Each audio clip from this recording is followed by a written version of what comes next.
Muy buenas noches, muy buenas tardes y muy buenos días. Desde la ciudad de Berlín a las 11:11 de la noche comenzamos la transmisión número 110 de Demoliendo Mitos de la Política Charlas en vivo. En esta oportunidad nos acompaña desde España, desde el País Vasco, el queridísimo Adrián Celaya. Adrián, ¿qué tal todo por ahí? Bueno, estupendamente, con bastante calor estos días y parece que viene más calor todavía. Pero bueno, muy bien, encantado de estar contigo y con Demoliendo Mitos de la Política. Bien, Adrián, recuerden que él realiza su programa en DMP Geopolítica con muchísimo éxito todos los jueves a las 9 de la noche, así que todo el mundo invitado a acompañarlo en sus transmisiones. Adrián, una pregunta por ignorancia. Por ahí, por el País Vasco, los calores del verano, ¿qué tan intensos? Porque siempre comenzamos las charlas con Fernando y él siempre refunfuña sobre los calores en Madrid o esos 40 grados Mm. terribles. ¿Por esa zona de España también? ¿Por tu zona también? ¿Así de fuerte? No, ni mucho menos. Bueno, por un lado, el estar un poco más al norte influye, pero sobre todo la cercanía a la costa para templar la temperatura, ¿no? Entonces, esos calores se notan sobre todo en las ciudades y mucho más en las ciudades de interior, ¿no? Claro. Si tienen ciertos niveles de contaminación, todavía mucho más, ¿no? Pero no, yo creo que son los dos factores. Por un lado, que estamos más al norte y por otro lado, que estamos sobre todo en la zona de la costa. Claro, dentro del propio País Vasco, en la zona interior, se nota diferencia importante también porque es menos templado que en las ciudades de costa también. O sea que Ajá, y se nota incluso con diferencias de 30, 40 kilómetros, ¿no? Por sí. ejemplo, yo vivo en Durango, que está como a 20, 30 kilómetros de la costa y hay un clima un poco más o menos templado que el que hay en la costa. Ya esos 20, 30 kilómetros también se nota. Es curioso. Ajá. La zona de la costa con un clima parecido al de Galicia, así lluvioso, medio frío Mm. o no tanto. Parecido, pero quizás no tanto, porque Galicia está quizás en el extremo ya hacia el Atlántico y quizás esto le hace estar más o menos al abrigo del continente y más expuesto pues a los vientos, las lluvias, etcétera, ¿no? Pero bueno, el clima sí es similar, bastante lluvioso en general. Pero bueno, ya te digo que depende de si Sí, te sí. acercas más o menos a la costa, ¿no? Cuán cerquita del mar. Más Bueno, hacia el interior, más seco, ¿no? algún día habré de recorrer esa zona de España, aún no vista y según todo el mundo muy, pero muy bonita. Pero bueno, ¿qué tal si comenzamos, Adrián, con el tema de estos últimos 2 días, de hoy y de ayer, con respecto a la guerra en Ucrania? Porque desde ayer las Fuerzas Armadas ucranianas, por sorpresa, acometieron una incursión en la zona de Kursk, esta zona aquí más al norte incluso que la zona de Belgorod, donde hace algún tiempo los rusos por aquí habían generado un nuevo frente de combate con el objetivo de maximizar el desgaste y de que los ucranianos redireccionaran, ¿sí? Generar la diversión de recursos de las Fuerzas Armadas ucranianas hacia allí. Bueno, desde ayer una incursión bastante importante en Kursk. ¿Cuál el significado de esto en tu opinión? ¿En qué medida esto puede determinar un cambio en la dinámica? ¿Cómo lo conceptualizas, Adrián? Bueno, aparentemente estamos hablando de una operación, como tú has dicho, importante, pero que bueno, tampoco teníamos demasiadas dudas de que el ejército ucraniano tenía capacidad para desarrollar este tipo de operaciones.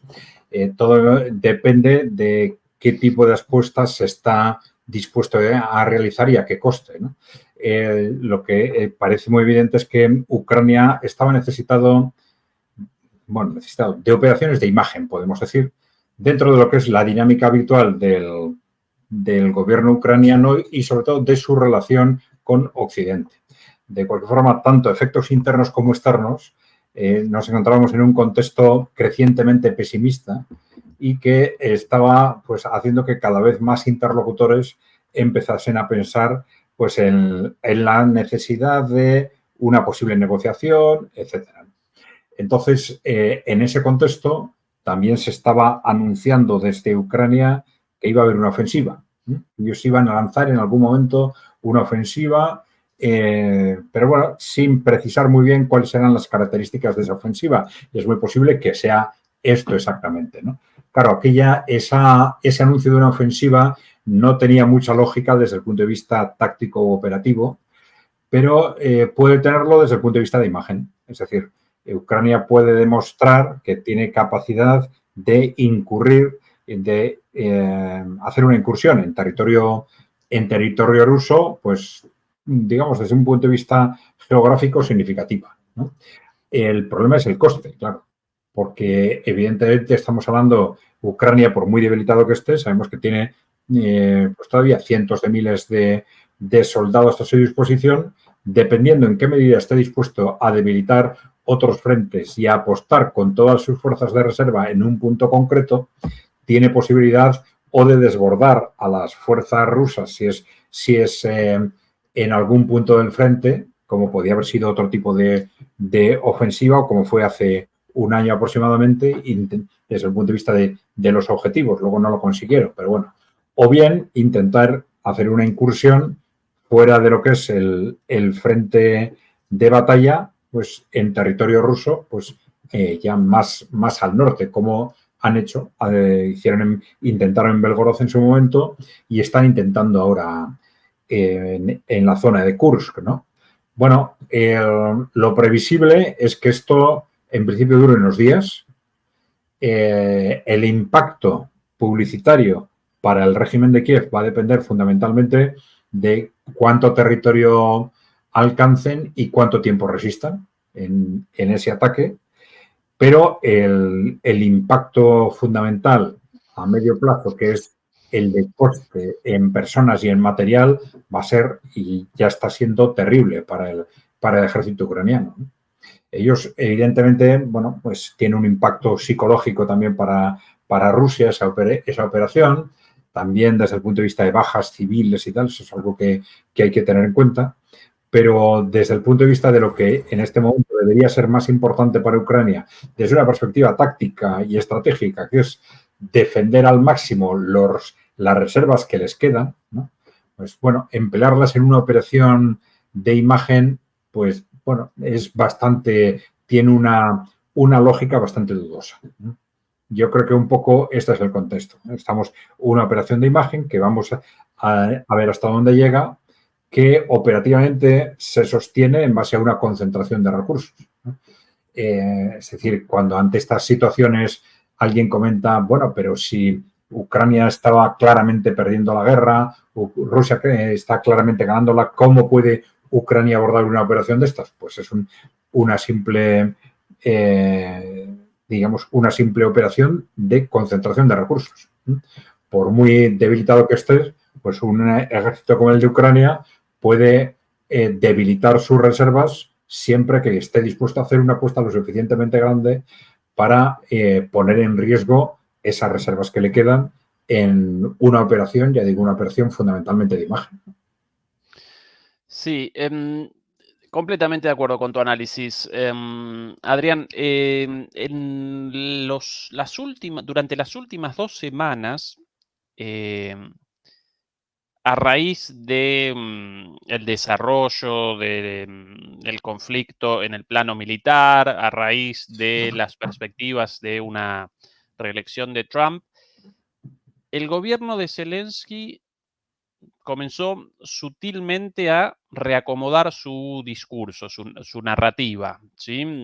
Antes rechazaban de plano las negociaciones y primero en una entrevista para la BBC, no recuerdo exactamente la formulación, pero presentaron la posibilidad de una negociación. Después, más adelante, en una entrevista con Bloomberg, si no recuerdo, no, perdón, con medios franceses, ya directamente presentaron esa posibilidad a través de un referendo.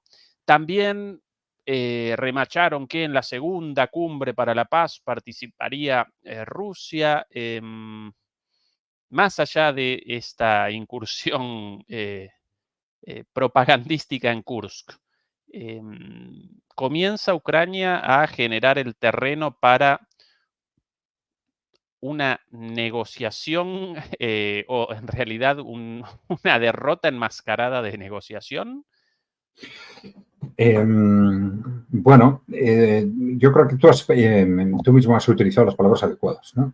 Comienza a preparar el terreno, ¿no? Es muy posible que este sea el contexto, porque, claro, precisamente ayer y hoy también ha habido interpretaciones en el sentido de que, bueno, quizás estaban intentando, pues, engañar a los rusos mientras estaban preparando una operación de este tipo que aparentemente rompe el contexto de una posible negociación, ¿no? Pero, bueno, puede suceder también lo contrario, es decir, que ante una situación tan difícil como la que enfrenta ya el ejército ucraniano, o Ucrania en su conjunto, pues que desde el gobierno de Zelensky se piense en lanzar una ofensiva que demuestre, por lo menos internamente, que ellos han hecho todo lo posible y que después del fracaso de esta ofensiva, pues quede claro que ya no hay más que se puede hacer y, por lo tanto, ya se abra un contexto más fácil para dar los primeros pasos dentro de esa negociación. Claro, lo que ocurre es que una cosa es que Zelensky empiece a crear el ambiente para una posible negociación y otra cosa es que, claro, ese proceso de negociación no se abrirá hasta que Rusia esté de acuerdo, evidentemente, ¿no? Y, claro, no parece que este sea el momento mejor desde el punto de vista de las estrategias de Rusia para iniciar ese proceso, ¿no? Es decir, Rusia ha estado realizando unas inversiones muy importantes en una guerra de desgaste. Son inversiones que, cuando ya se consigue el desgaste definitivo del enemigo, un desgaste que aparentemente está muy próximo, pues a partir de ese momento es cuando empiezan las ganancias territoriales, es decir, cuando empieza el colapso de la otra parte, ya desgastada hasta un nivel difícilmente soportable, y ese colapso lleva a ganancias territoriales que no era el primer objetivo, sino el objetivo último, ¿no? Bien, claro, si la negociación empieza antes de que se produzcan esas ganancias territoriales, pues Rusia estaría probablemente en una posición no la más interesante cara a esa negociación, y probablemente lo que más le interesaría es empezar esa negociación cuando ese colapso se produzca y se haya manifiesto y se produzcan esos avances territoriales, o sea evidente que esos avances territoriales se pueden producir, ¿no? En último término, depende de hasta qué punto también esté maduro el gobierno de Zelensky, pero no solo el gobierno de Zelensky, la sociedad ucraniana y, sobre todo, pues el ejército o los sectores más radicales del ejército, que estén maduros para poner en marcha un proceso de negociación con perspectivas de éxito. Pero, claro, es que estamos hablando de un proceso de negociación que no responde a un contexto de un enfrentamiento entre Rusia y Ucrania, sino que va mucho más allá. Entonces, es sabido por todos que al final, desde el punto de vista de lo que son las relaciones entre Ucrania y Rusia, probablemente más que un proceso de negociación, lo que vamos a tener es o una capitulación o una rendición. Y otra cosa es cómo se vista desde un punto de vista formal. Pero, claro, ese es probablemente el contexto lógico que Rusia necesita, porque la clave digamos, de las estrategias, de los objetivos estratégicos de Rusia, no es tanto los territorios que se puedan pactar en un proceso de este tipo, ¿no? Los territorios que vayan a quedar o no dentro de la Federación Rusa, sino qué pasa con el resto. Es un tema clave, ¿no? Es decir, la situación tiene que estar suficientemente madura como para asegurar que el resto de Ucrania no se mantiene como un enemigo estratégico contra Rusia, que, independientemente de las condiciones de paz que se firmen, pues o a los 6 meses o un año después o 2 años después, o cuando quizás la OTAN se vuelva a rearmar, pues vuelva a ser utilizado otra vez como ariete contra Rusia. Es decir, yo creo que el objetivo lógico es que esa Ucrania que no se incorpore a la Federación Rusa tampoco sea una Ucrania que mire hacia el oeste, sino que sea una nueva Ucrania que se sitúe en un nuevo contexto mirando hacia el este o hacia Rusia, si se quiere, ¿no? Y esto, claro, si tenemos en cuenta cómo se nos ha ofrecido por los medios de comunicación, sobre todo, digamos, lo que es Ucrania, lo que es Rusia y la relación entre ambos durante los últimos años, pues puede parecer muy complicado, pero no es tanto si tenemos en cuenta lo que ha sido realmente la historia de Ucrania durante las últimas décadas, ¿no? Si tenemos en cuenta, bueno, cómo ha influido Occidente de forma continua para que Ucrania sea lo que ahora es. Cómo hasta que se produce el golpe de Estado del Maidán en el 2014, había una alternancia de gobiernos, bueno, en general eran gobiernos todos ellos corruptos, pero bueno, unos favorables mirando hacia el este y otros mirando hacia el oeste, ¿no? Y esto nos reflejaba una realidad sociológica ucraniana que no exactamente igual, bueno, lo podemos comparar de alguna forma, que en el año 2014 Occidente dio un golpe de Estado y consiguió una configuración institucional de Ucrania tal que no solo mirara hacia Occidente, sino que se convirtiera en un enemigo obsesivo de Rusia, pues es posible configurar un futuro institucional de esa Ucrania que no se incorpore a la Federación Rusa, un futuro institucional que garantice que Ucrania de forma natural va a estar permanentemente mirando más hacia el este que hacia el oeste. Recapitulo tus palabras. Para Rusia, quizás mejor el retraso de las negociaciones para generar el punto de colapso y a partir de ahí una negociación desde una posición más fuerte. Para Ucrania, muy, muy relevante la situación interna, ¿sí? Sí. De fondo el esquema de seguridad con la posición de Ucrania entre Rusia y Occidente, eso también, pero ¿y Estados Unidos y Europa en todo esto, Bueno, Adrián? ese es el tema, porque, claro, este posicionamiento estratégico de Rusia en la relación con Ucrania puede variar en función de otros factores, ¿no? Y esos factores son fundamentalmente Occidente, evidentemente. Occidente desde dos puntos de vista.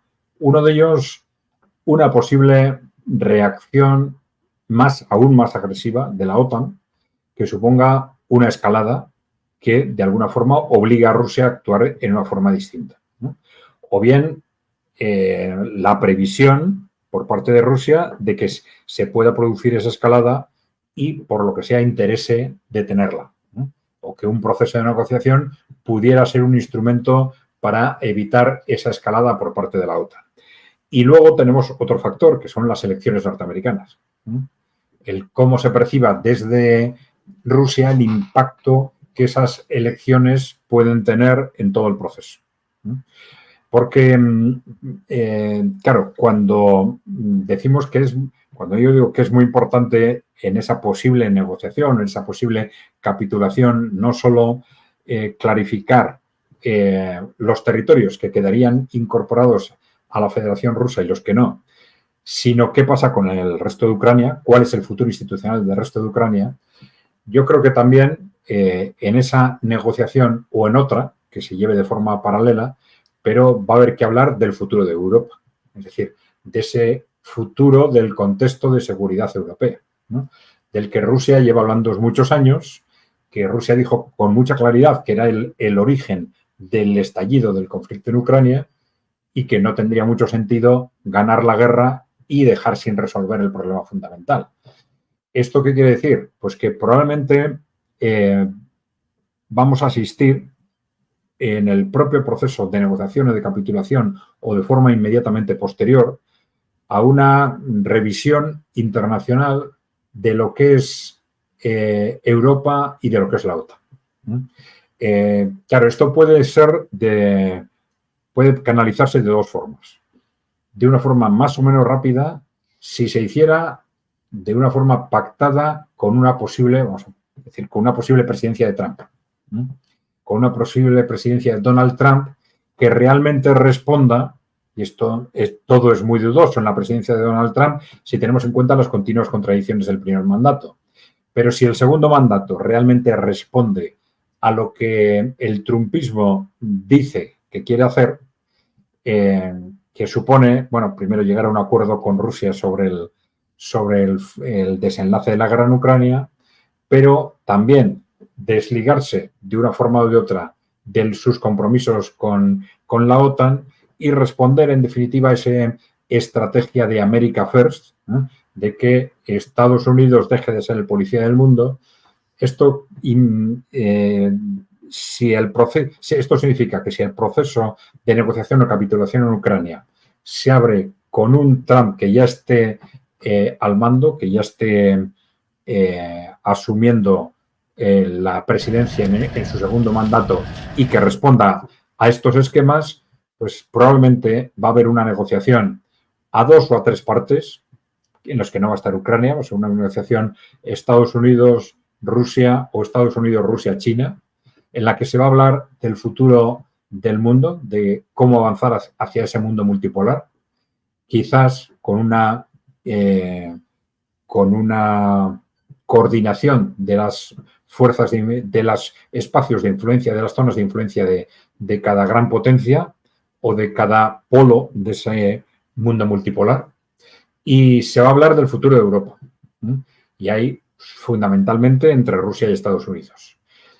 Ese sería el futuro, yo creo que más rápido, digamos, en el caso de que esa negociación, esa posición del trumpismo fuera la que decimos ahora, ¿no? Que responda a esas condiciones. Es decir, nos encontraríamos en un contexto en el que se negocian qué territorios de Ucrania pasan a la Federación Rusa, cuál es el futuro institucional del resto de Ucrania y también ese futuro estratégico de la seguridad de Europa.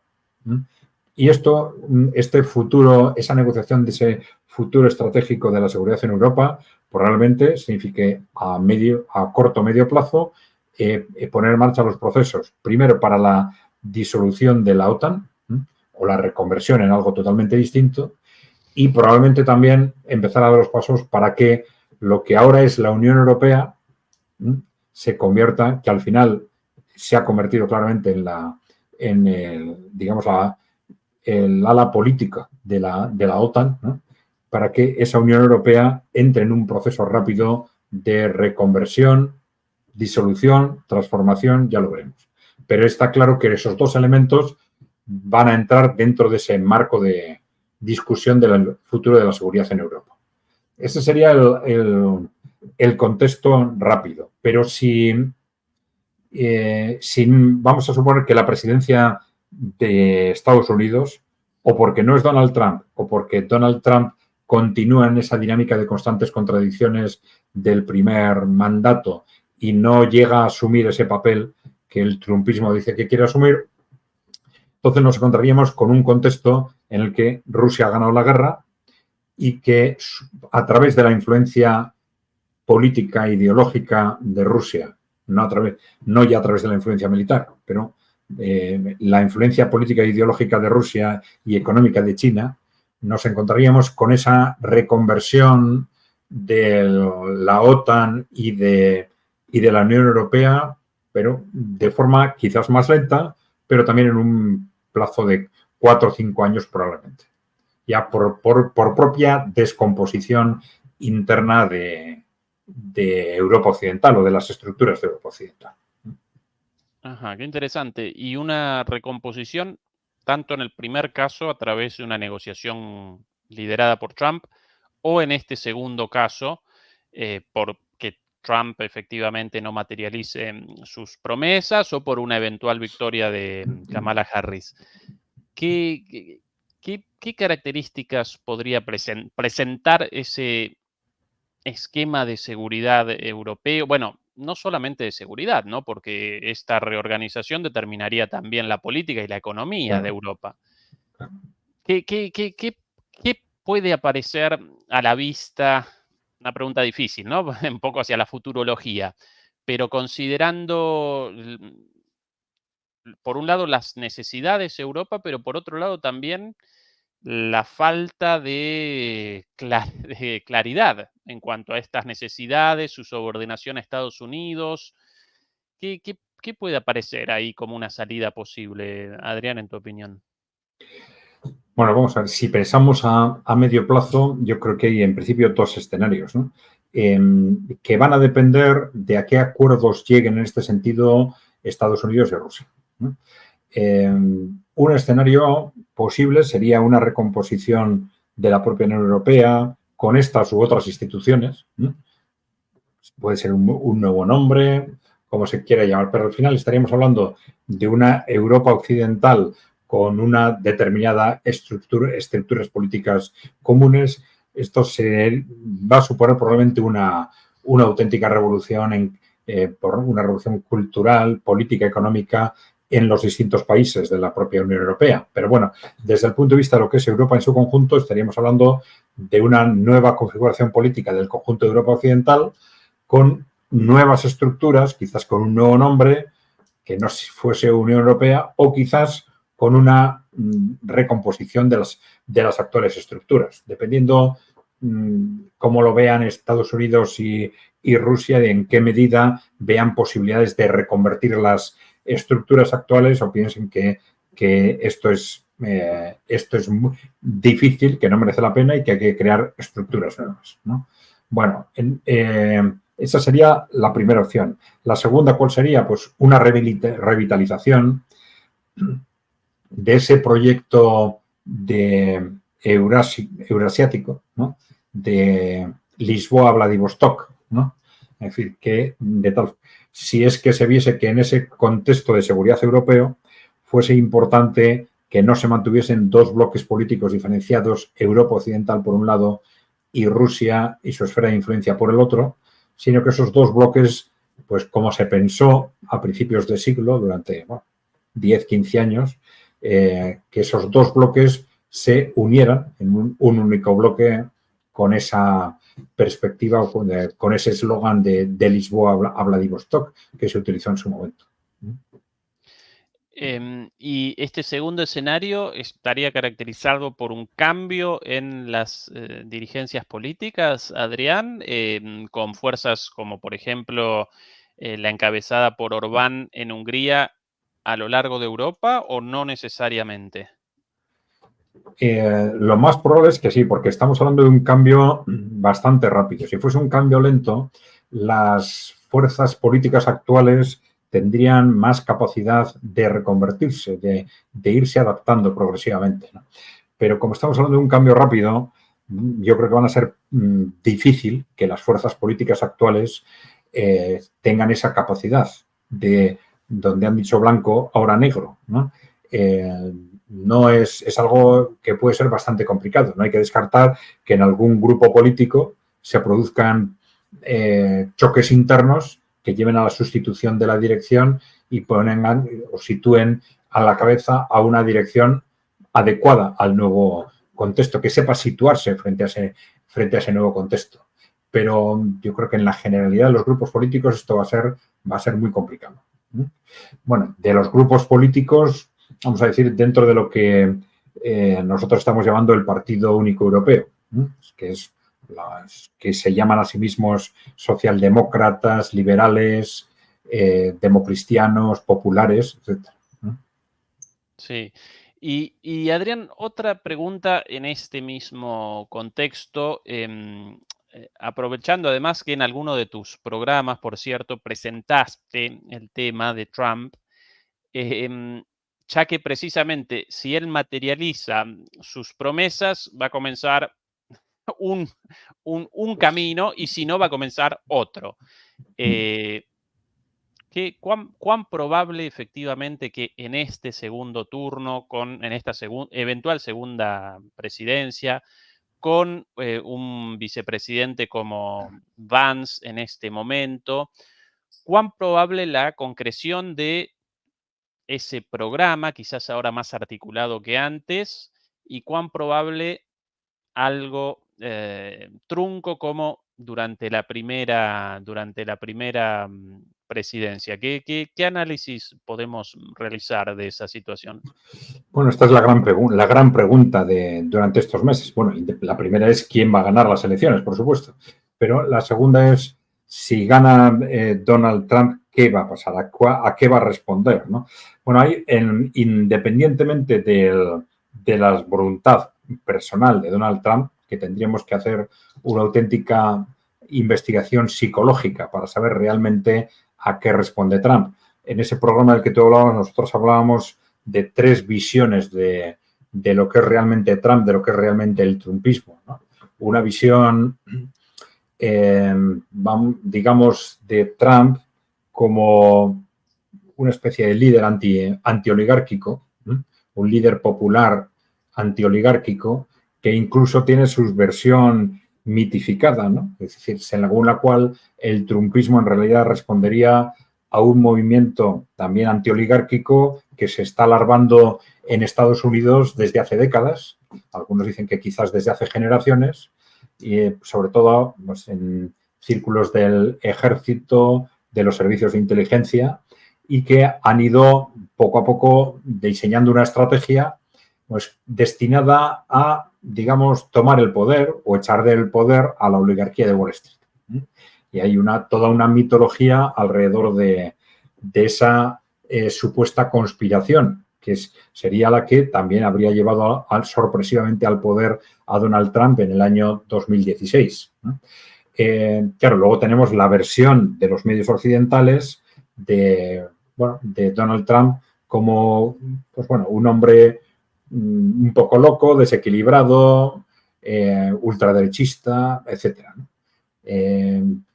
Y la tercera versión sería la de, bueno, en realidad un hombre o un movimiento que responde a los intereses de la oligarquía estadounidense o de un sector de esos poderes fácticos estadounidenses y que de alguna forma están jugando su papel, ¿no? Que en el fondo no tienen intereses realmente o sustancialmente distintos de los que tiene en este momento el Partido Demócrata. El alineamiento entre el Partido Demócrata y los intereses de Wall Street es muy claro, pero también ha habido alineamientos muy claros del trumpismo con sectores de la oligarquía, de algunos sectores empresariales, con sectores sionistas, evidentemente, ¿no? Pero claro, la presidencia de Estados Unidos es una presidencia muy compleja, ¿no? No es como las de la Europa occidental. El presidente tiene una posición relativamente mucho más débil en Estados Unidos, mucho más dependiente de los distintos lobbies que le han financiado la campaña y que prometen financiarle la campaña siguiente, de los medios de comunicación,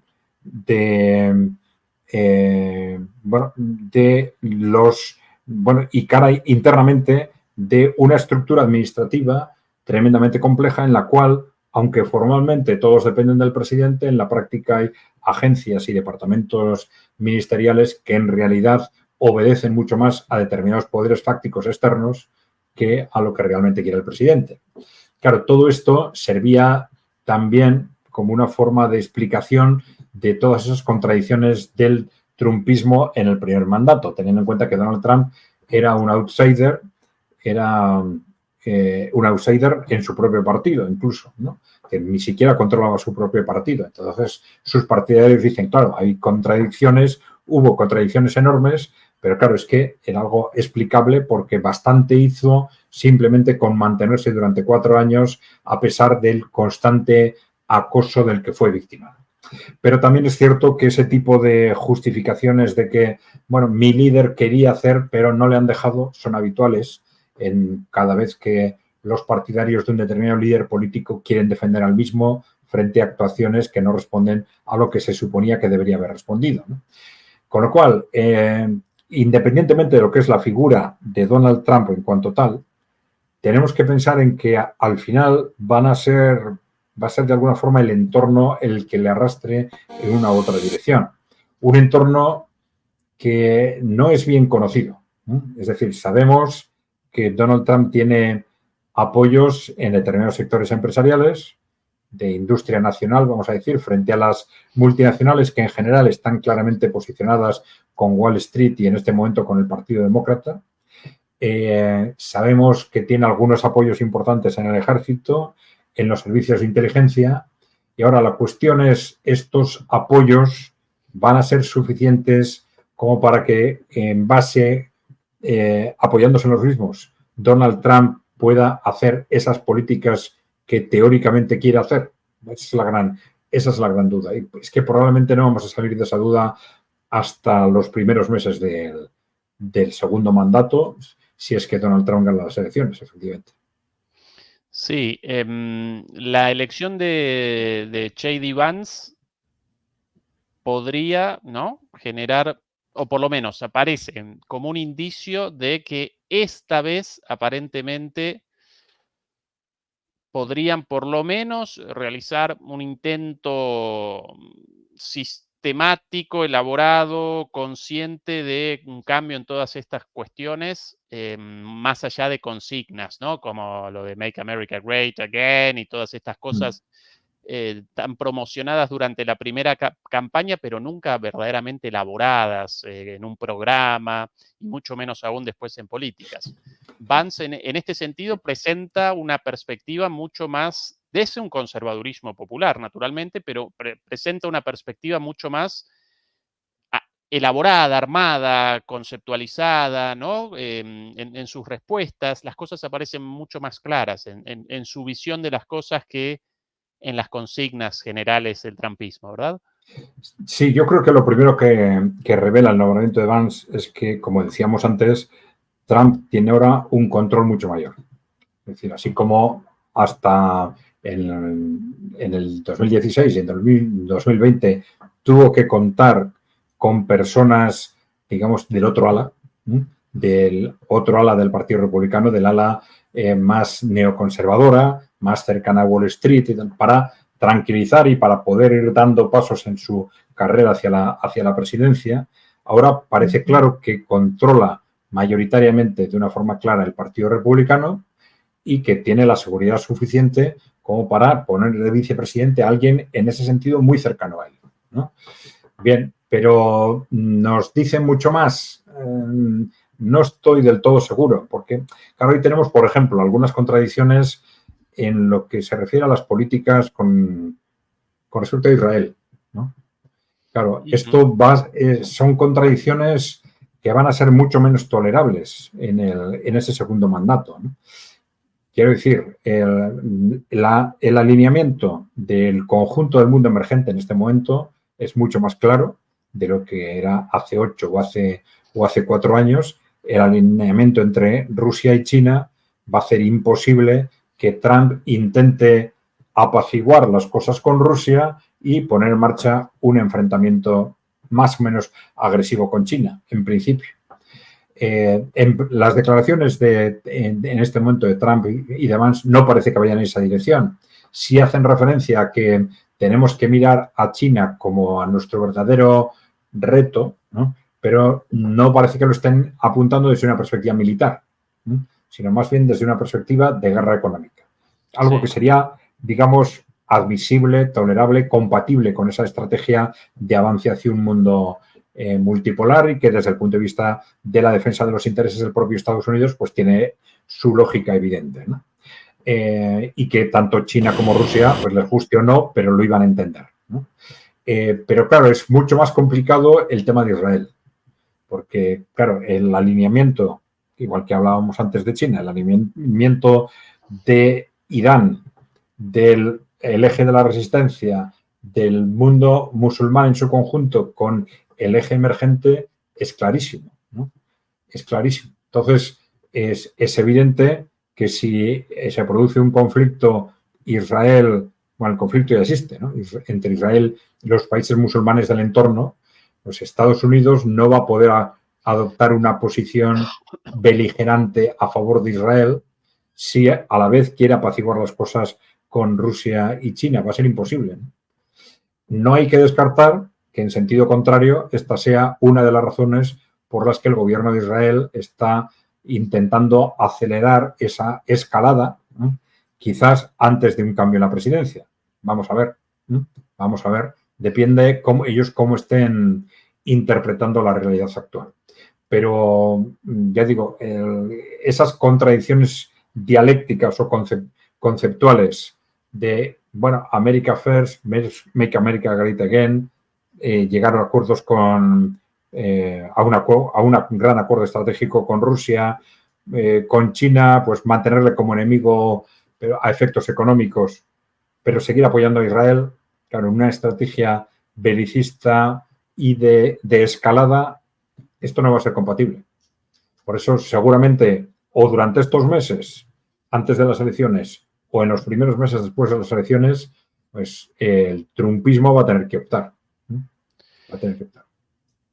Bien, antes de comenzar con el tema de Medio Oriente, Israel, Palestina, Irán, Líbano, etcétera, etcétera, no quiero abandonar Europa porque quiero presentar el tema de los disturbios en Reino Unido, no sin antes recordar que los demoledores y las demoledoras nos ayudan muchísimo contra la censura con el like, con el pulgar arriba, naturalmente.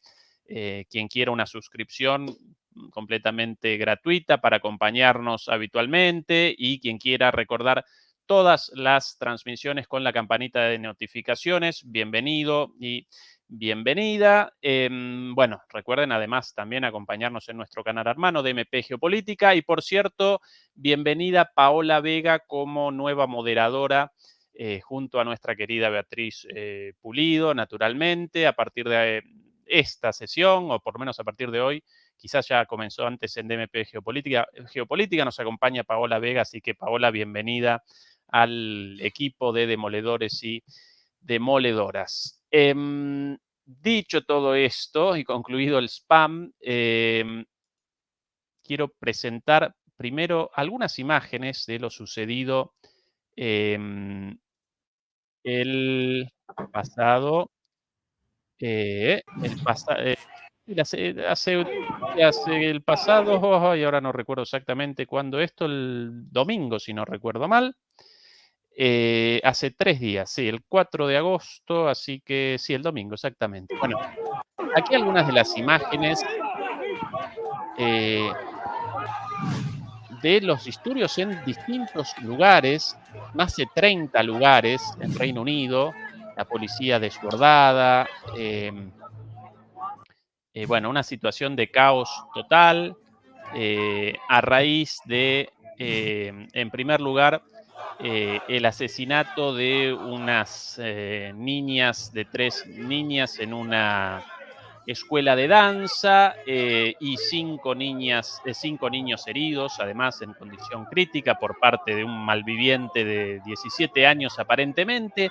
La información en las redes, falsa por cierto, respecto a la religión de este asesino, supuestamente musulmán, según las publicaciones en las redes sociales, finalmente no, así que desinformación en este caso, y como consecuencia de eso, organización de protestas en todo el país, llevadas a cabo por la extrema derecha, contraprotestas también y un descontrol total, bueno, discurso del presidente, del primer ministro, Keir Starmer.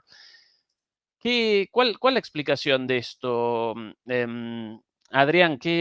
¿Cómo generamos sentido de esta locura? Bueno, vamos a ver.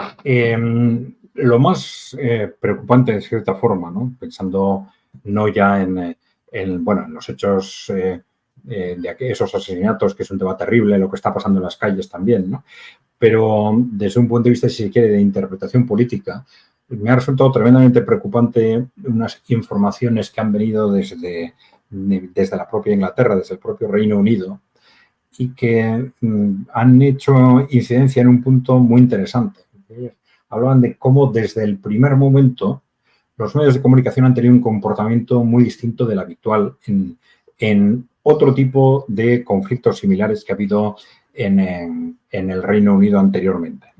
Y mientras que hasta ahora se ha intentado amortiguar el impacto de los conflictos, incluso esconderlos, ¿no? en este caso parece como si los medios de comunicación desde el primer momento se hubieran lanzado a magnificar, a maximizar el eco de lo que estaba sucediendo. Y claro, esto me dicen que ha tenido un impacto tremendo para que los disturbios se repitan, se mantengan y se extiendan. Y claro, esa es una primera referencia y otra es cómo inmediatamente el gobierno ha hecho referencia a la posibilidad de que se adopten medidas de militarización, de restricción de derechos civiles, de censura, etcétera. Bueno, entonces es inevitable colocar esto en un contexto de algo que de alguna forma se venía previendo desde hace tiempo en Europa, ¿no? Era el posible impacto político de medio o largo plazo de estos procesos de migración que se han producido de forma más o menos amplia en distintos países, el Reino Unido uno de ellos. Si nos atenemos a cuál era la interpretación de los movimientos migratorios a territorios industriales por parte del movimiento obrero a todo lo largo del siglo XIX, pues la interpretación era bastante similar en las distintas alas del movimiento obrero, en el movimiento obrero católico, cristiano, en los sindicatos, en el anarquismo, en el marxismo, ¿no? Se identificaban a estos movimientos primero como generados por parte de los empresarios para disponer masivamente de mano de obra barata, ¿no? Entonces, este era el objetivo fundamental a corto o medio plazo. Y luego había otro objetivo, que era el de controlar la sociedad a través de la división social, ¿no? Entonces, por ejemplo, Marx hacía referencia a cómo los mismos grandes empresarios que financiaban el transporte o la movilidad de trabajadores de otros países a estas zonas industriales, luego financiaban a los distintos grupos de unos y otros trabajadores, él decía, para que se mataran entre sí. Y claro, esto era extraordinariamente útil porque mantener a los ciudadanos divididos, conseguir que los ciudadanos se dividan y se enfrenten, pues es un objetivo permanente de las élites oligárquicas fundamentalmente, ¿no? Y claro, esto puede ser un contexto que no habría que descartar que esté en cierta forma premeditadamente buscado. Es decir, que esa, digamos, gestación de una sociedad de alguna forma dividida en dos, ¿no? Pues facilite el que cada una de esas dos partes vea a la otra como enemigo en lugar de organizarse de forma conjunta contra los que tienen el poder. Y esto que se detectaba ya de forma permanente en el siglo XIX, pues no hay que descartar que se esté repitiendo ahora. Y decir, este tipo de movimientos pues pueden estar alertándonos de algo similar, ¿no?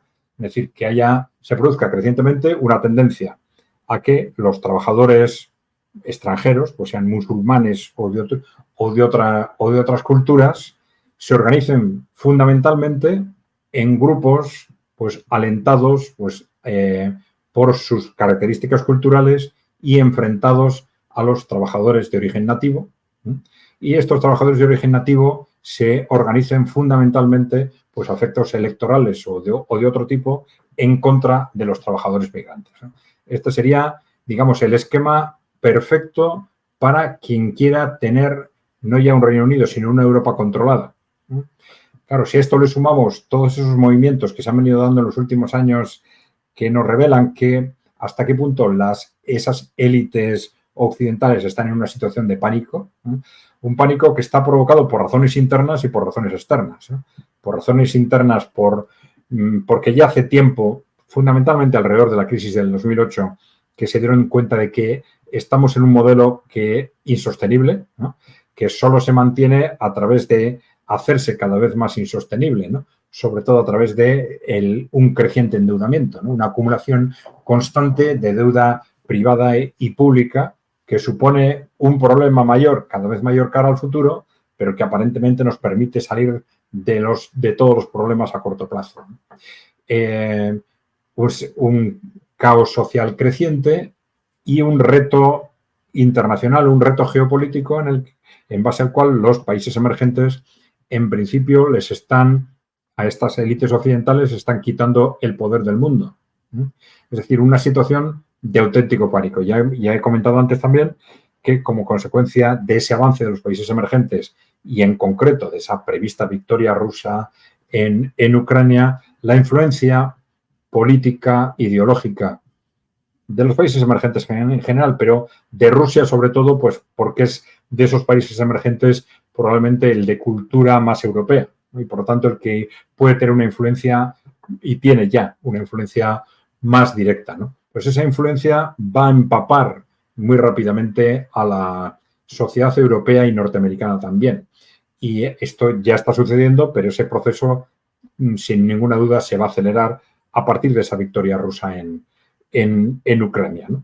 Bueno, en ese contexto, ahí está, la élite occidental está en una situación de pánico, ha barajado durante estos meses incluso la posibilidad de poner en marcha un estallido bélico mayor, una guerra europea, una guerra mundial, incluso una guerra quizás nuclear. Y entonces, en ese contexto de pánico, tiene dos retos: cómo hacer frente a ese reto exterior y cómo hacer frente a ese reto interior. Entonces, no hay que descartar que esos enfrentamientos civiles pues pueden ser una excusa para justificar la necesidad de gobiernos fuertes, ¿no? Y estas declaraciones de Keir Starmer y del gobierno del Reino Unido alrededor de estos conflictos, pues resultan preocupantes también esos movimientos de los medios, quizás, como nos están diciendo a nosotros, quizás aparentemente incluso alentando esos enfrentamientos, ¿no? Esto quizás nos puede estar alertando de que, bueno, esto puede ser un instrumento importante para que esa élite intente autoprotegerse durante los próximos años. Sí. Em, ¿Cuánto de verdad en esta información respecto a que uno de los organizadores de las protestas, conocido como Tommy Robinson, bueno, en realidad ese es su alias, Tommy Robinson, que este señor desde el año 2009 aparece patrocinado por el Mossad en su movimiento islamofóbico? ¿Podría aparecer detrás de esto em,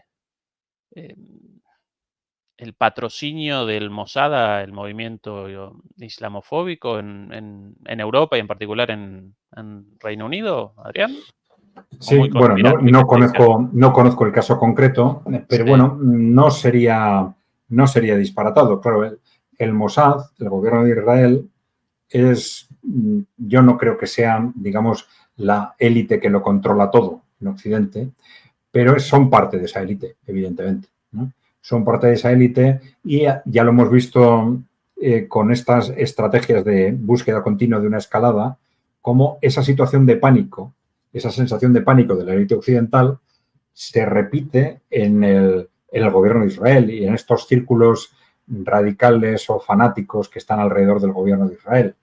Y de alguna forma también con otras características, por ejemplo, en Ucrania, ¿no?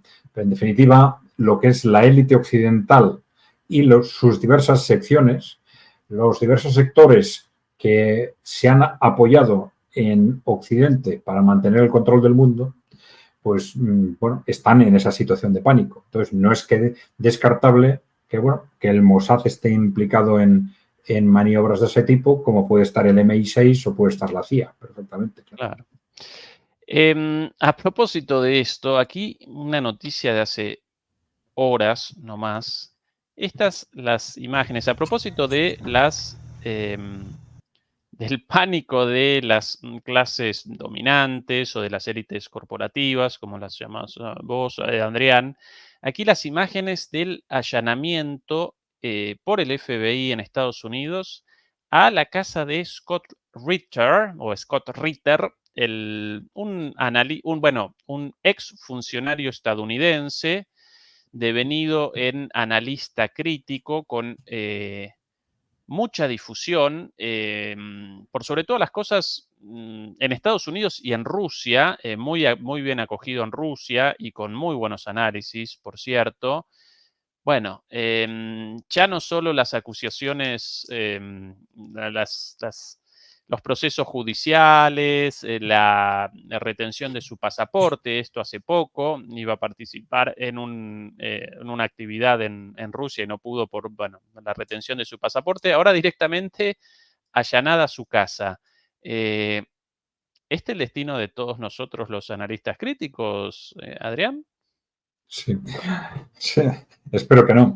Pero bueno, la verdad es que, bueno, no se pueden descartar este tipo de cosas, ¿no? Vamos a ver, bueno, en principio este tipo de movimientos contra personas críticas se han producido siempre en Estados Unidos, ¿no? No es algo tan nuevo, ¿no? Incluso, bueno, yendo más allá, pues incluso con casos de asesinatos, etcétera, ¿no? Asesinatos organizados por los servicios de inteligencia, etcétera. Entonces, claro, si a eso le añadimos la situación de Guerra Fría, en la que de hecho ya estamos, pues no es de extrañar que las estructuras políticas se tensionen. Incluso yo no descartaría que vayamos llegando a extremos mayores que los de la Guerra Fría. Hay que recordar el macartismo de, de los años 50 en Estados Unidos, ¿no? Que el movimiento tremendo contra la disidencia que podría ser más o menos sospechosa de izquierdismo, ¿no? Pues movimientos de ese tipo se pueden repetir precisamente por lo que comentábamos antes, ¿no? Porque estamos en una situación que puede ser incluso más peligrosa que la de la Guerra Fría, cuando se hablaba de los riesgos de un conflicto nuclear y se comparaba con la situación en los años 60, en la crisis de los misiles en Cuba, etcétera. Yo suelo comentar que estructuralmente la situación actual puede ser mucho más peligrosa, porque entonces, a todo lo largo de la Guerra Fría hasta los últimos años, había dos países enfrentados, como Rusia o la Unión Soviética y Estados Unidos, pero los dos se sentían muy fuertes, ¿no? Es decir, de tal forma que podían perder batallas, pero eso no les llevaba a cuestionarse a sí mismos ni a cuestionar el futuro de la guerra, ¿no? Incluso, pues no sé, la pérdida de Vietnam, evidentemente fue un golpe para Estados Unidos, pero en ningún momento le llevó a plantearse, digamos, la posibilidad de, como hemos perdido en Vietnam, vamos a bombardear Rusia, ¿no? Cosas que sí se están planteando ahora, ¿no? A cuenta de lo que está sucediendo en Ucrania, con el riesgo de que Rusia gane la guerra en Ucrania, ¿no? Y es que Occidente está en una situación de debilidad estructural como no ha estado desde hace mucho tiempo, ¿no? Y ellos son conscientes de ello, son conscientes de su debilidad interna, que decíamos antes, de su debilidad externa frente a los países emergentes, y en esa situación de pánico de las élites es posible todo, ¿no? Es posible todo. Hay que contar con dentro de Estados Unidos, incluso con un conflicto interno, bueno, el que ese conflicto interno sea un conflicto que llegue, como algunos dicen, a una situación de guerra civil, depende no tanto de hasta dónde se movilice la población, como hasta qué punto se dividan las élites. Porque las guerras civiles se configuran así normalmente, ¿no? Hace que una parte de la élite apunta en una dirección y otra parte en otra. Si eso se produce, es lo que eso puede generar un contexto de guerra civil más que de represión de disturbios, etcétera. Pero bueno, la verdad es que yo creo que efectivamente en Estados Unidos y por extensión en el conjunto de Occidente no hay que descartar nada.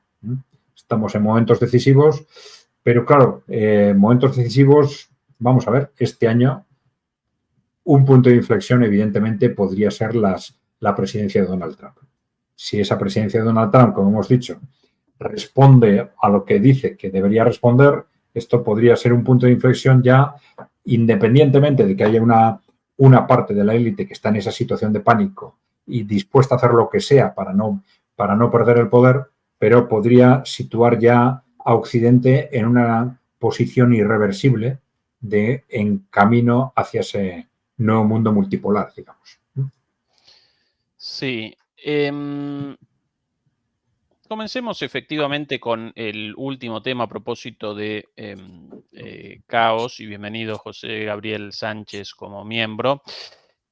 A propósito de caos y de la posibilidad de una escalada hacia una guerra generalizada en la región, El pasado martes 30, Israel perpetró un ataque aéreo en la ciudad de Beirut, en el Líbano, contra el segundo líder de Hezbollah, conocido como Shukur, de apellido. Y al día siguiente, el día miércoles 31, lo mismo, pero esta vez en Teherán, nada más y nada menos, contra Ismail Haniyeh, el líder político de Hamas, y por cierto, la figura más moderada y de alguna manera la contrapartida de Israel con Hezbollah para la negociación con miras a la liberación de los rehenes. Desde ese momento, tanto Irán como el Líbano, bueno, Yemen y otros países respondieron que en algún momento comenzarían con una ofensiva retaliatoria. Hasta el momento aún no han comenzado, pero las cosas aparecen muy, pero muy tensas. Aquí vamos a presentar las palabras de ambos líderes, tanto de el premier Netanyahu como de Nasrallah, el líder de Hola. Hezbollah en el Líbano, perdón. Aquí, por un lado, Netanyahu. Estas las palabras de el día de hoy. El Estado de Israel está librando una guerra en múltiples frentes contra el eje del mal de Irán. Estamos atacando cada uno de sus brazos con gran fuerza. Estamos preparados para cualquier escenario, tanto ofensivo como defensivo. Reitero y digo a nuestros enemigos, responderemos y exigiremos un alto precio por cualquier acto de agresión contra nosotros. Insisto en que se libera el máximo número de rehenes vivos en la primera etapa del acuerdo y que se preserve la influencia para presionar por la liberación de todos los rehenes más adelante. Estoy dispuesto a llegar muy lejos para liberar a todos nuestros rehenes, manteniendo al mismo tiempo la seguridad de Israel.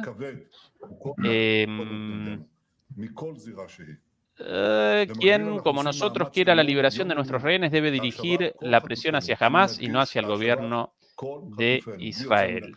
Bueno, esto por un lado. Y por el otro lado, esto, presento esto, Adrián, y después quiero tu opinión sobre la situación allí. Un segundito, yo aquí con muchas ventanas abiertas. Ahora sí.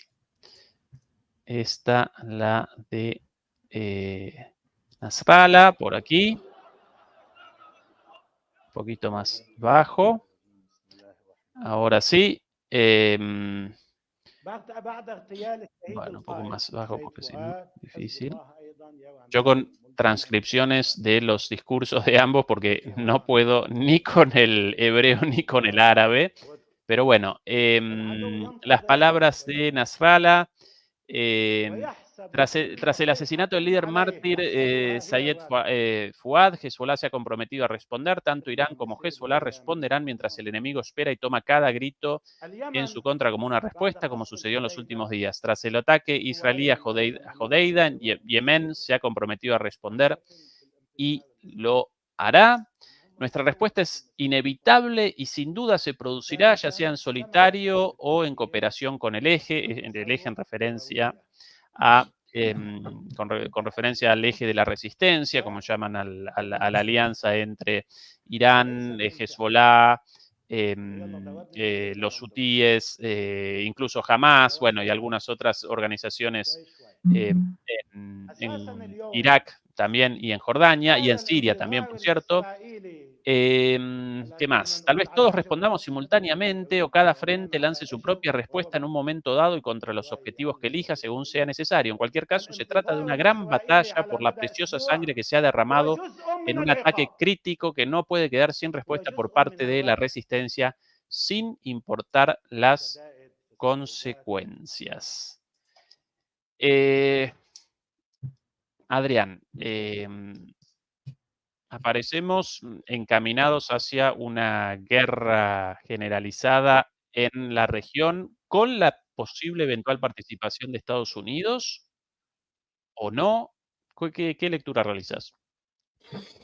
Bueno, vamos a ver. En principio, podríamos decir que en cierta forma estamos ante una repetición de lo que sucedió eh, hace unas semanas, en el momento a raíz del ataque israelí contra el consulado iraní en Siria, ¿no? Y bueno, en principio podríamos pensar que el contexto podría suceder algo similar, ¿no? Pero claro, no hay que olvidar, yo creo, que las estrategias de fondo de los distintos partes.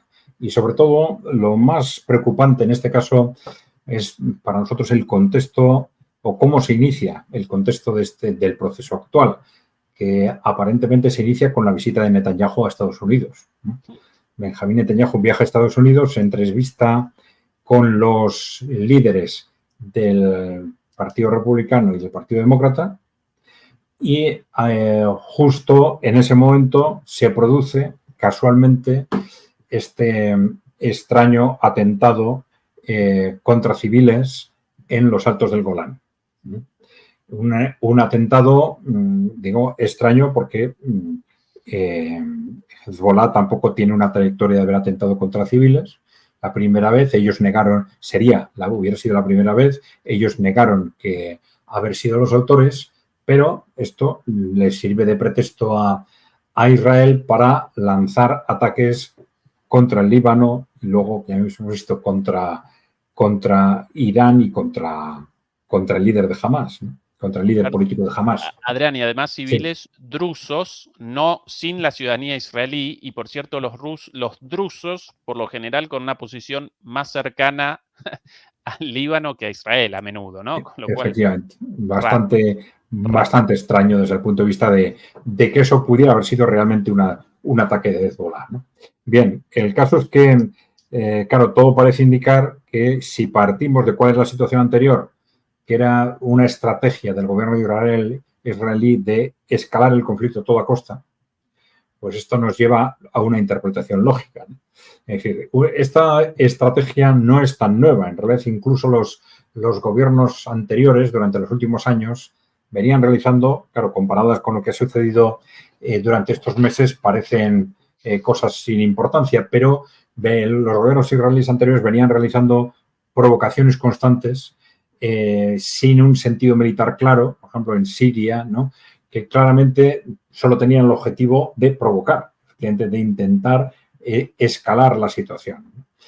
Pero esto ha sido mucho más evidente en los últimos meses. Y claro, detrás de ese objetivo de escalada hay, yo creo que una enorme preocupación estratégica por parte de Israel, ¿no?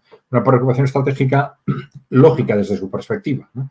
Porque claro, la propia existencia, supervivencia de Israel como Estado y sus políticas, vamos a decir, supremacistas, hegemonistas, etcétera, se han podido desarrollar durante las últimas décadas gracias exclusivamente al apoyo de Estados Unidos.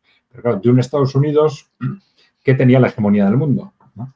Y en el momento en que se ve con claridad que Estados Unidos está perdiendo y va a perder esa hegemonía mundial, claro, el contexto histórico que se presenta para Israel es, por decirlo suavemente, bastante negativo, ¿no?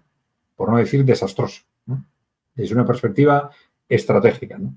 Claro, ante esa perspectiva, Israel tiene dos opciones, ¿no? La primera es, bueno, puesto que nos vamos a tener que relacionar solos con este entorno musulmán, árabe, etcétera, palestino, pues vamos a intentar rápidamente recomponer la situación, iniciar pues algún tipo de proceso de diálogo, empezar a tratar a los palestinos pues de tú a tú, de tal forma que esto nos permita, a ver si nos permite posicionarnos cara a un futuro estable y de paz en otras condiciones en el entorno del Medio Oriente. Y la otra estrategia Y bueno, ya hemos visto con lo que ha pasado en los últimos meses que evidentemente esa estrategia de reconciliación pues ha sido claramente destruida, ¿no? Pero claro, la otra estrategia, ¿cuál era? Pues romper el tablero.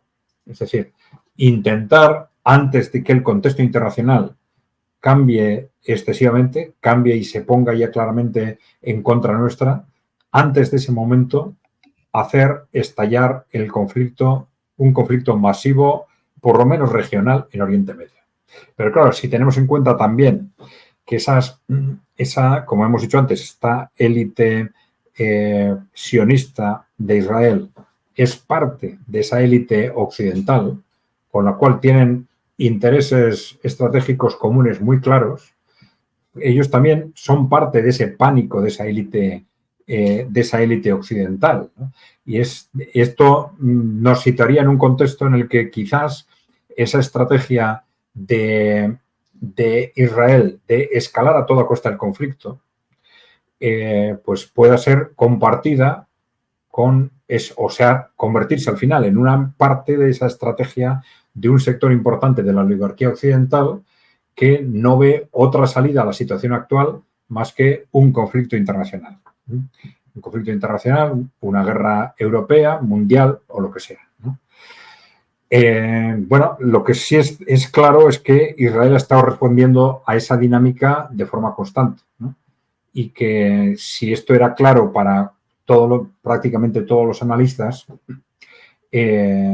bueno, durante estos meses ha sido muy evidente. Es decir, cómo ha gestionado Israel el proceso de Gaza, pues ha sido una provocación constante, ¿no? Es decir, han sido constantes ataques contra civiles, constantes ataques publicitados muchas veces en los medios de comunicación, constantes declaraciones provocadoras o de miembros del gobierno o de personas muy cercanas al gobierno, constantemente despectivas con respecto a los palestinos, amenazando con que echar a los palestinos al mar o echarles una bomba atómica, con cosas absolutamente disparatadas, pero que se han venido produciendo semana a semana y que solo se podían entender también dentro de esa dinámica de provocación, con un factor añadido, que es que el hecho de que bueno, por un lado tenemos el factor personal también, claro, del Netanyahu ante las dificultades políticas internas, pero luego el problema de que el conflicto bélico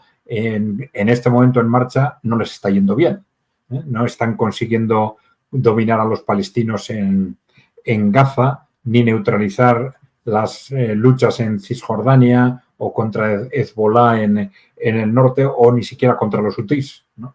Entonces es una razón más para intentar buscar la escalada a toda costa, ¿no? Una escalada que quedó, un objetivo estratégico de escalada que quedó clarísimo con ese bombardeo del consulado de Irán en Siria, que evidentemente no tenía absolutamente ningún objetivo militar, ningún sentido que no fuera el buscar a toda costa crear un conflicto bélico internacional, ¿no?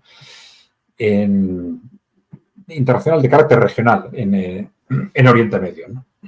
Bien, claro, si ese es el contexto y nos encontramos con una visita de Netanyahu a Estados Unidos reuniéndose con líderes de los dos partidos, no en cualquier momento, sino en el momento justo cuando comienzan las elecciones en Estados Unidos, que es el momento en el que estos grupos de presión por israelí tienen más capacidad de hacer fuerza, ¿no? Porque les pueden poner sobre la mesa, y esto parece que es lo que ha pasado, han puesto claramente sobre la mesa tanto a los candidatos republicanos como a los demócratas, que si quieres tener nuestro apoyo, tienes que darnos el visto bueno a lo que queremos hacer. Entonces, independientemente de que tú pienses una cosa u otra o que pienses de que si ganas las elecciones y vas a ser el futuro presidente, vas a hacer A, B, C o D, pero ahora tienes que hacer lo que nosotros queramos, porque si no vas a perder las elecciones. Porque con el peso que nosotros tenemos en los medios de comunicación y en la financiación de las campañas, si vas contra nosotros, vas a perder, ¿no? Y este parece ser que ha sido el contexto. Un contexto que ha obligado a los candidatos republicanos y demócratas a dar el visto bueno. Y este es el quid de la cuestión, ¿no? A dar el visto bueno hasta qué nivel, ¿no? Hasta qué punto.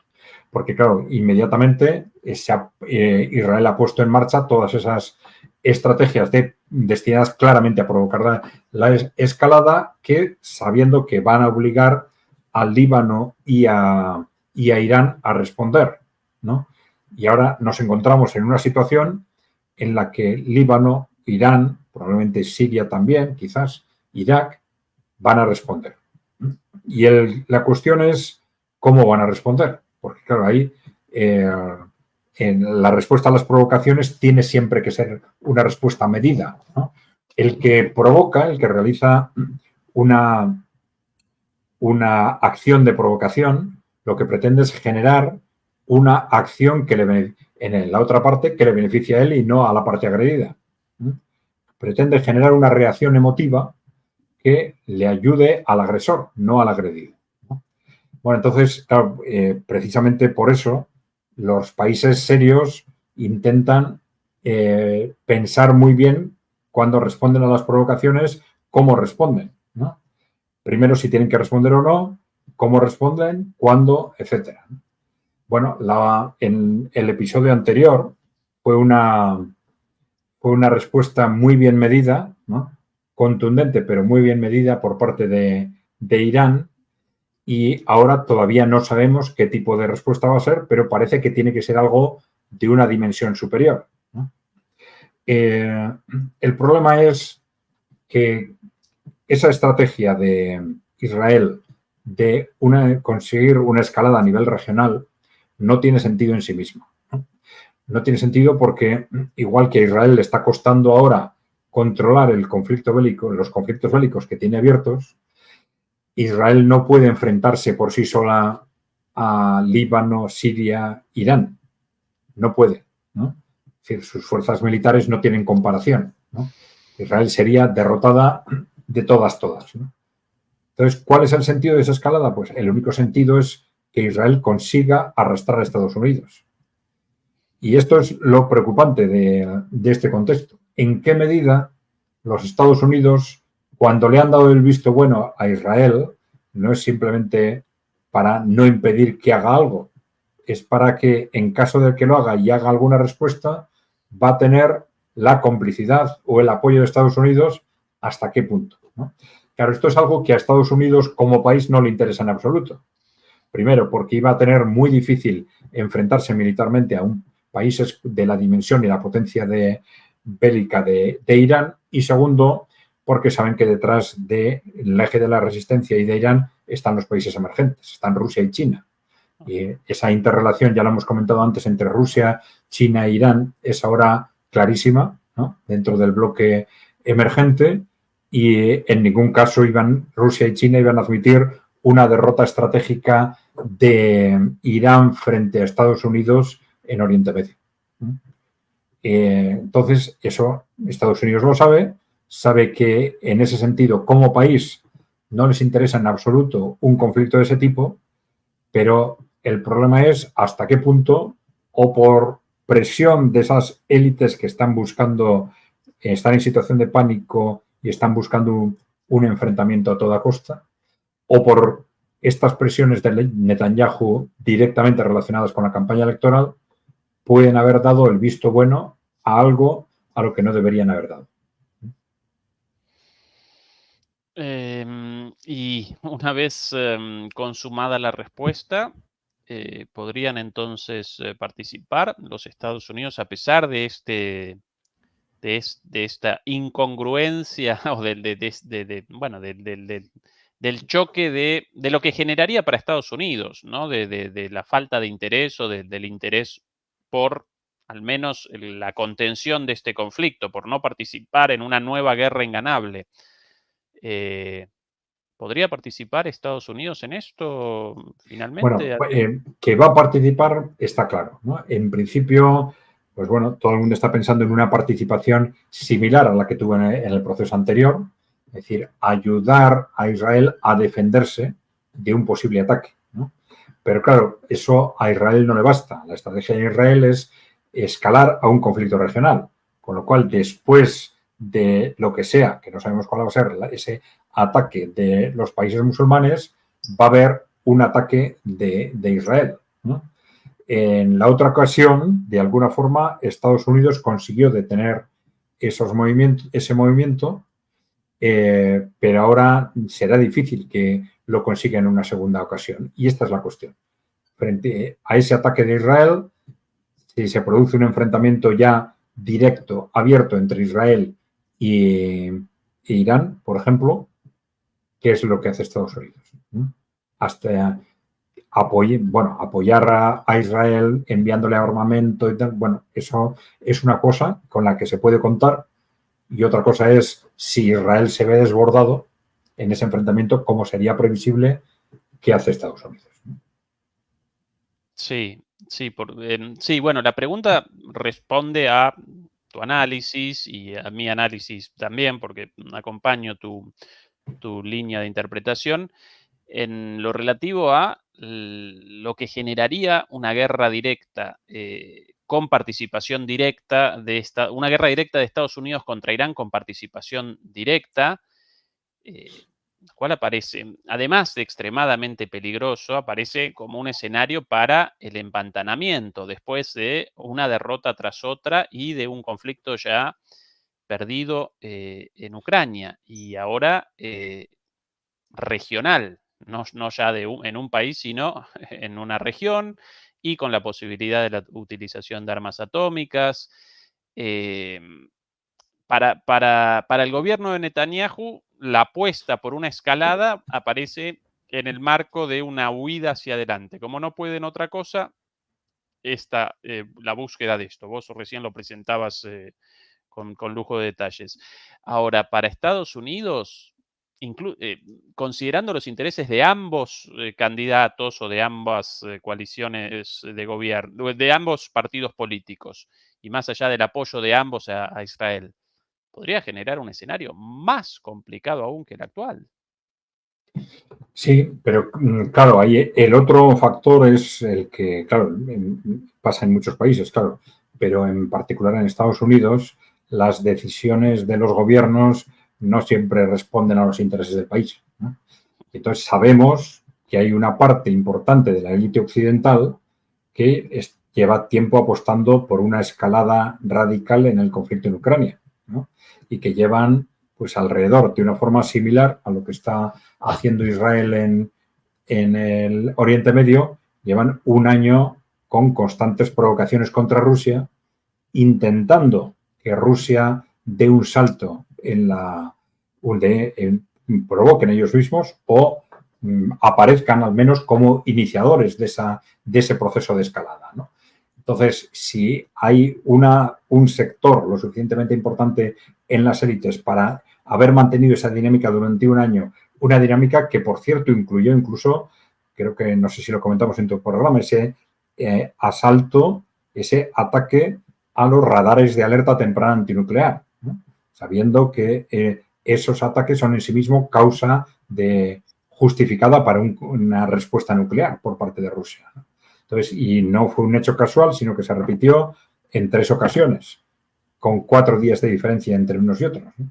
¿Y esto qué quiere decir? Pues que de alguna forma Occidente o un sector de Occidente estaba consintiendo aquel ataque, ¿no?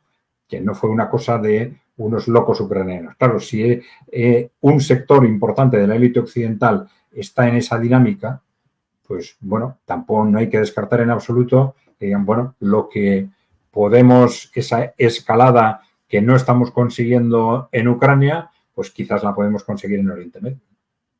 Sí, sí, sí, sí, sí, buen punto.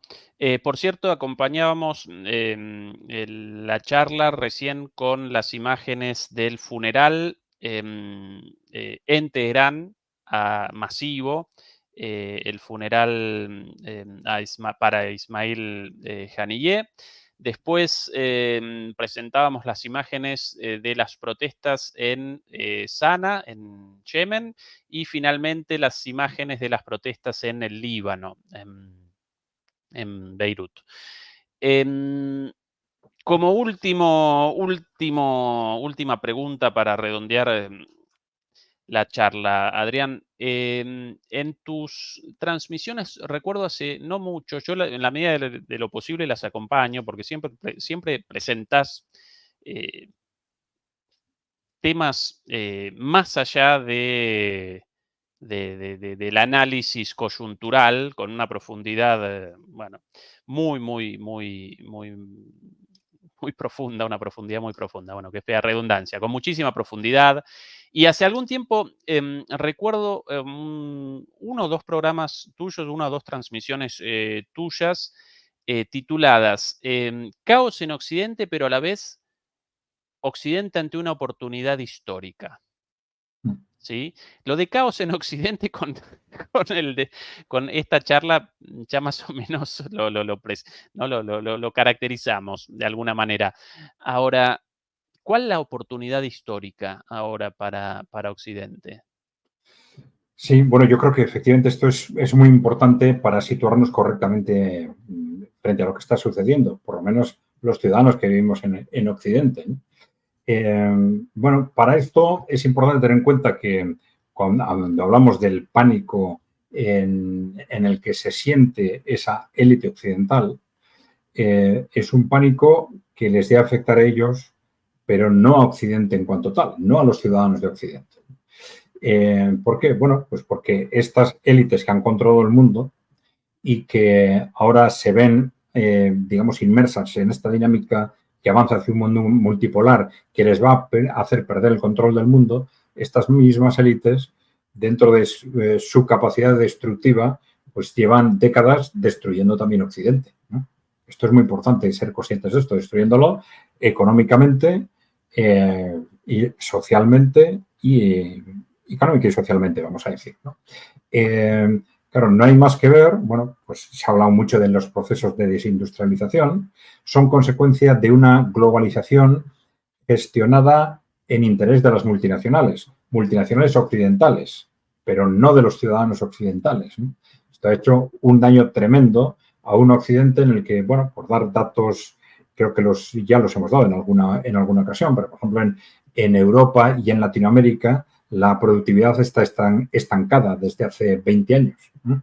A todo lo largo del siglo XXI. Desde los años 70 fue a menos, a menos, a menos, y en los últimos 20, 25 años está estancada, ¿no?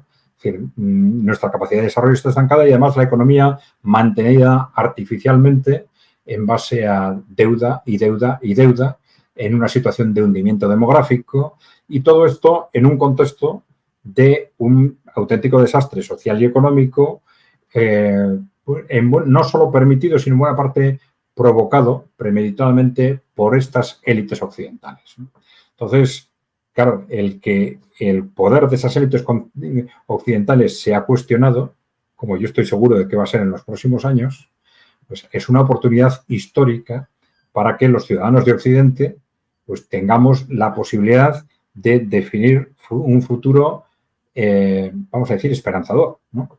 En el sentido de que, por lo menos, vamos a poder tener gobiernos que van a poder trabajar para los ciudadanos, o sea que ahora no pueden, ¿no? Los gobiernos están presos de esas élites corporativas, los gobiernos occidentales, y constantemente adoptando decisiones en función de los intereses de esas élites, por muy destructivos que sean para sus ciudadanos. Bueno, esto es lo que hay que romper a toda costa.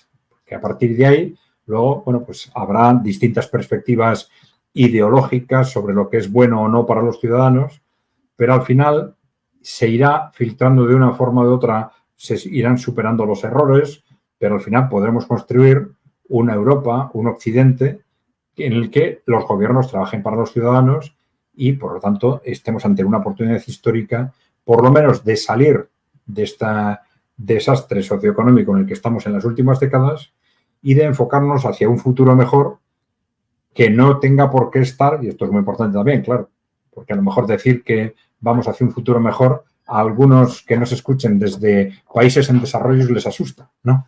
Dicen hacia un futuro mejor que no dependa de mantener relaciones coloniales o neocoloniales con terceros países, sino que se apoyen en el desarrollo de nuestras propias capacidades internas. Porque detrás de todo esto hay un concepto que yo creo que es muy interesante, y es que, por ejemplo, cuando se comparan los modelos de relación de los países occidentales con los países en desarrollo, con los que tienen, por ejemplo, China y Rusia, pues hay muchos escépticos que dicen, bueno, al final China y Rusia acabarán haciendo, acabarán haciendo lo mismo, ¿no? Pero es que detrás de estas dinámicas coloniales y neocoloniales hay un factor fundamental y es cómo se estructuran los países dominantes internamente también. Porque cuando un gobierno respeta a sus propios ciudadanos, trabaja para sus propios ciudadanos, sea desde una perspectiva ideológica u otra, tiende a mantener relaciones de respeto también cuando se relaciona con otros países. Sin embargo, las estructuras oligárquicas, como son las desde hace mucho tiempo las de Occidente, con élites que desprecian, que odian a sus propios ciudadanos, pues lógicamente cuando se relacionan con otros países, con mucha más razón si se quiere, pero van a mantener ese tipo de relaciones de tipo, ya digo, colonial, neocolonial, ¿no? Relaciones buscando el sometimiento, buscando el engaño, ¿no? Buscando la explotación de unos u otros ciudadanos, ¿no? Bien, bien. Adrián, como siempre, un placer la conversación con vos, siempre con muchísimo nivel y con la claridad propia de tus presentaciones. Como acostumbramos en el canal, como siempre aquí una costumbre, el cierre aparece a cargo tuyo, pero con una condición, que además realices la promoción de tu propio, de tu propio programa los días jueves, naturalmente también, ¿no? Bien, bueno, voy a empezar por ahí si quieres, ¿no?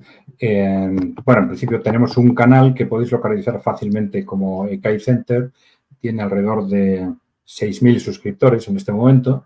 Estamos creciendo muy rápidamente desde que le dedicamos un cierto tiempo y ahí también nos podéis hacer preguntas y respuestas que respondemos a través de vídeos específicamente, perdón, nos podéis hacer preguntas, comentarios, etcétera, que respondemos a través de estos vídeos de preguntas y respuestas. También tenemos un boletín, carácter casi diario, pero bueno, lo mejor que podéis hacer es dirigirnos a nosotros también en el canal, nos escribís diciendo que queréis recibir el boletín, cómo queréis recibirlo y os lo enviaremos, un boletín gratuito. Y por supuesto, si en el propio canal os queréis suscribir, pues perfecto. Bien, como última reflexión, bueno, a mí siempre me gusta positivizarlo, pero ya hemos hecho esa última reflexión de, digamos, positivizarlo desde una perspectiva colectiva, lo que podría ser un futuro de Europa o de Occidente, pues mejor a partir de ahora, ¿no? Pero bueno, también, y esto yo creo que lo hemos dicho ya en varios programas, pero en varios vídeos, pero también es importante plantearse esto desde un punto de vista individual. De individual y de organizaciones concretas, ¿no? Antes hemos dicho que ante ese previsible nuevo futuro de la propia Europa, nueva recomposición de Europa, hay organizaciones que van a saber adaptarse, otras que no, ¿no? Yo creo que ahí sí podríamos pedir a todos los que nos oyen un esfuerzo de activismo organizativo, es decir, que intenten dentro de su propia organización actual, sea un partido político, sea un sindicato, sea una asociación, que intenten moverse antes de que sea tarde, porque al final estamos hablando de periodos que aunque sean unos años va a ser muy poco tiempo, pero que intenten localizar personas concretas dentro de su grupo, de su sindicato, de su partido, personas concretas con las que compartir estos temas, compartir esa perspectiva de futuro y compartir la posibilidad de ir avanzando dentro de la propia organización, quizás para que esas organizaciones que ya existen puedan adaptar a ese nuevo contexto o, si no fuera posible, pues para crear un embrión de nuevas organizaciones. O sea que ahora a través de Internet se puede iniciar, son procesos que se pueden iniciar más fácilmente que antes, ¿no? Pero, de cualquier forma, yo sí tendría en cuenta ese contexto organizativo y esa, digamos, disposición de nuestros oyentes, los oyentes que formen parte de un grupo político, de un sindicato, etcétera, esa disposición a movilizar su propia organización, teniendo en cuenta que muchas cosas se van a mover, se están moviendo ya y se van a seguir moviendo en los próximos años. Hay temas de los que no se hablaba antes y ahora se habla. Hay gente que se está cambiando progresivamente de posicionamiento durante estos meses, aunque a veces nos cueste percibirlo, pero la forma de pensar, los temas de los que se habla, cómo se habla de ellos, va cambiando muy rápidamente.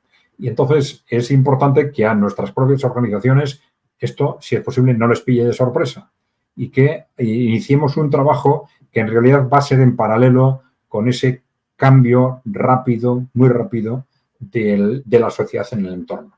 Porque van a ir cambiando también, sin ninguna duda, los medios de comunicación, las redes sociales, etcétera. Sí, muy buena reflexión por acá. En permacultura en Extremadura, quien siempre nos acompaña, también la comunidad de vecinos, esa es importante. En España, ¿no? Muy importante las comunidades de vecinos. Bueno, en otros lugares las llamadas organizaciones barriales, cualquier tipo de organización destinada a la transformación de lo público. Si realizo una interpretación correcta de tus palabras, Adrián, participar, participar y participar, porque nunca en el mundo aparecieron cambios por decisión de los de arriba, sin al menos presión de los de abajo. Así que, Adrián, acompaño tus palabras por completo. Mañana tu transmisión en DMP Geopolítica a las 9, ¿verdad? Efectivamente, sí, como todos los Bueno, jueves. como A todos las los 9, a las 9 hora Madrid. ¿Sí? a las 9 de hora Madrid, hora europea. Así que todo el mundo invitado a acompañar mañana a Adrián y mañana a las 11 de la noche, como siempre, nosotros también por acá en DMP Geopolítica. 2 horas antes de Adrián, a las 7, Bruno Garcini, con otro programa muy interesante sobre Venezuela. Así que también la invitación para esa velada. A todo el mundo, demoledores y demoledoras, como siempre, mil gracias por acompañarnos. A Beatriz y a Paola, nuestras moderadoras, muchas gracias. Y Adriana, vos principalmente el agradecimiento por habernos acompañado hoy. Chau a todos. Bueno, gracias a todos también.